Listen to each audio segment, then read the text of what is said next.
Hello, my lovely people. It's Queen Agnes. Welcome to Queen TV, where I encourage everyone to be earnest, ambivalent, and overall empowered. One look, and I breathe. So, as you can tell by the title, today I'm going to be talking about a topic that's very dear to me, which is how important it is to develop that personal relationship with God.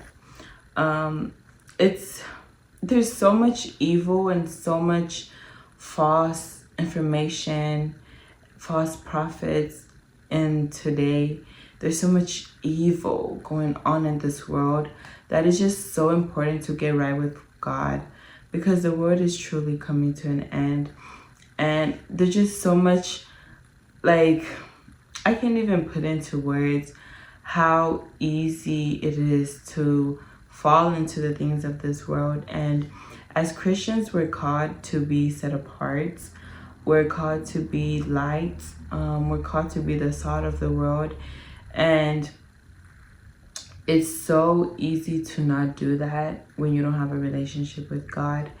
And there's so many interpretations to the Bible and biblical principles and what things we should do as Christians, that the only way to combat that and to not get lost into another person's personal interpretation, but instead getting God's interpretation, is by having that relationship with God.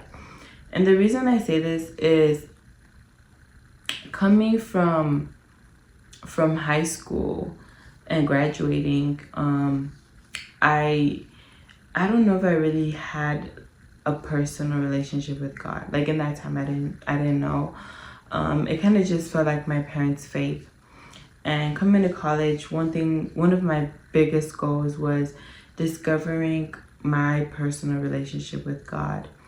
And I think I was able, and I'm so glad that it wasn't just my parents' faith, and it is my faith as well, because being a Christian and having trying to have, because it's not perfect like any relationship that you could have with another being on earth.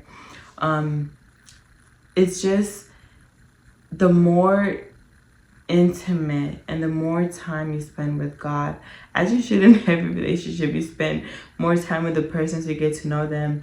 And the more time you spend with that person, the more they start rubbing off on you. And so the same thing with God, the more that you spend time in his word, the more that he becomes, he rubs off on you, and his character rubs off on you, and he starts showing you things that other people don't see.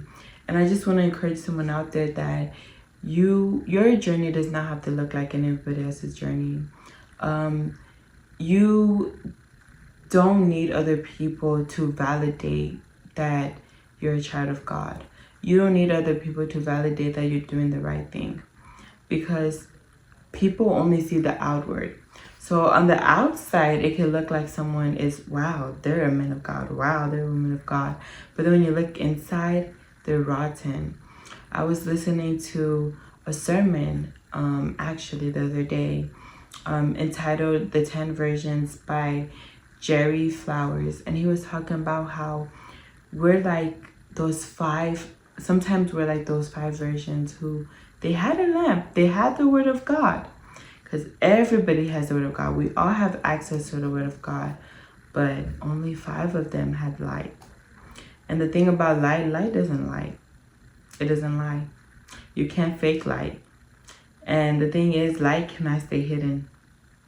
It cannot stay hidden, and light knows light. So just stay true to yourself, and as long as in your heart you are correct, and as long as in your heart you truly desire to follow God, everything else doesn't matter. Because if we start getting into the small things that really mean nothing, it could take away from actually following God. It could take away from actually doing what we need to be doing as Christians.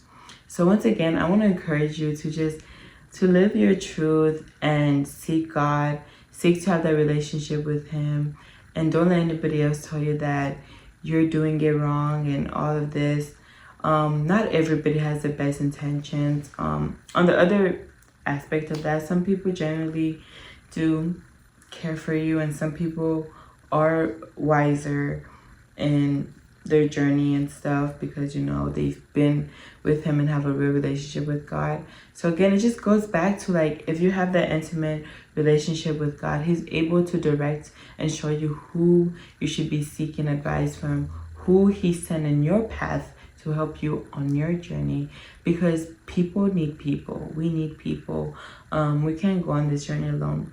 So yeah, that is the full video. I just really wanted to come on here and share that you need to have your own faith.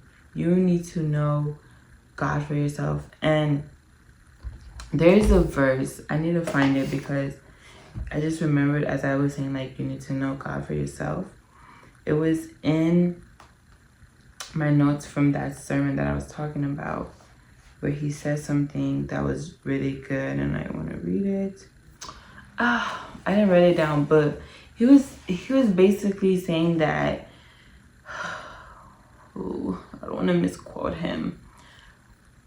Let me think. He was saying you can't,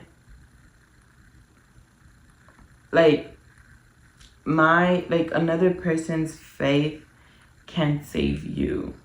Like, you can be saved by someone else's faith. I think that's just what he said, and I'll double check with that, and if it's wrong, I'll rewrite it on the bottom. But yeah, and something I just read right now, he said, you can fake a lot of things, but you can't fake oil. The Lord knows those who are His. So don't let people on earth condemn you. Don't let people on earth tell you that you're not going to heaven. They don't know. They do not know. You stay true to yourself. Seek God, and He will find you. You will find Him, I mean. Sorry. Seek God, and you will find Him. And when you seek God with your whole heart, you will know Him. You are going to be His. You can't, good works don't go in vain. You reap what you sow. So at the end of the day, it may look like everybody else is living lavish or whatever the case is, but again, you can't mock God. You can't mock God. Good is going to have a good outcome. Bad is going to have a bad outcome. That is it, my lovely people. Thank you for tuning in on another video.